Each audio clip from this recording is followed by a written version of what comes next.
I don't know if you guys saw my top 20 future sight commons video, but Mesmeric Sliver was in that video.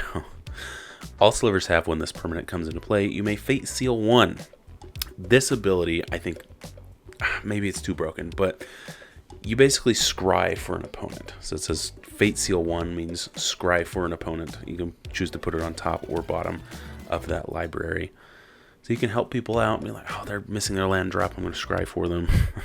Of course, sometimes you do that anyway, because you're like, okay, guy, let's get you into the game.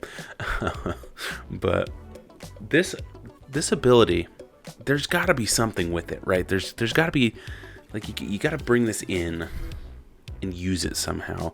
There's more and more steely type decks, and this could go really well in it, or just like the fate seal in general. This enters to do the fate seal one thing. Like you put this in a steely, I'm gonna take all your nuggets type deck, and you can kind of manipulate a little bit, so you can take something a little bit better or see what's on top. I don't know, whatever.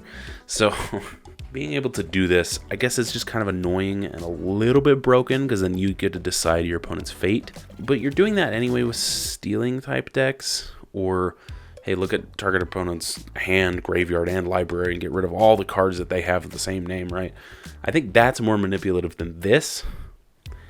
So this is less, because you can't see the card underneath the one you scryed away. It could be better. But anywho, this thing, this ability, you could go places with this. Spin into Myth is the only other card with Fate Seal. It's got Fate Seal 2 on this one, though.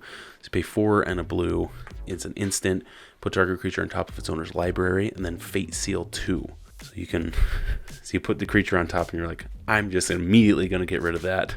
Just really cool effects. It's so annoying. Maybe that's why I didn't have it. This isn't land destruction, right? This is just, I'm just going to get rid of your thing, and then put it on the bottom for you. There you go, mister. Right, which is a little worse than just destroying it or whatever. I don't know, maybe sometimes it's like it's all the same, right? It's all in the air. You can search for things in your library if it's back there. I don't know, because graveyards, I think, easier to get things from sometimes. It's a really cool ability. I really want to see it fleshed out more. But I mean, it hasn't been seen since 2007. So who knows if they're going to bring it back. I think it would be really cool. But yeah, here's what I'm talking about. Like bribery, right? You search the opponent's library for a creature and put it on the battlefield under your control.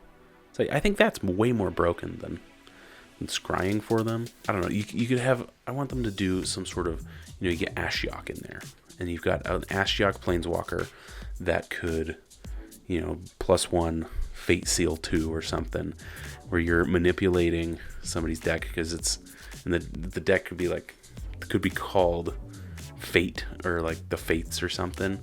Then you're kind of sealing people's fate and kind of bringing it down. You're not necessarily milling these people. It's like minus whatever ability could be, or like the ultimate could be, which is your fate sealing, and then the ability could be like, look at the top or look at the bottom. I don't know. Look at the bottom X cards or whatever. Like this is a minus X ability. Minus, like, look at the bottom X cards of target opponent's library, and then put them on a battlefield on your control or something. Or I don't know. Or like you get to cast, or look at the top or bottom X, and then you get to cast one of them for free, or whatever. It's so cool, because then you're manipulating, and there could be cards in there that spin to Myth. You put stuff back in the library so you can go and fetch it. That just sounds so cool to me. I mean, it might not even be my playstyle, but having that sort of effect could be just really fun. There's a bunch of other cards you steal stuff, and that could be just awesome to be able to just take the stuff. You guys, you get what I'm saying. Maybe I should stop the video before I get too wired, but really neat concept. I think could be really fun and could go really far. And I mean, it's not something I think could be a regular thing, because then it would just get kind of overdone. But if you had some sort of precon that did that in a future set, that would be so fun. That's my idea. That's a cool thing. I feel like this needs to come back in full force, and it could be very cool, very fun. Anyway, let me know what you guys think. And make sure you check out the affiliate links in the description below. And join me next week for your weekly dose of magic.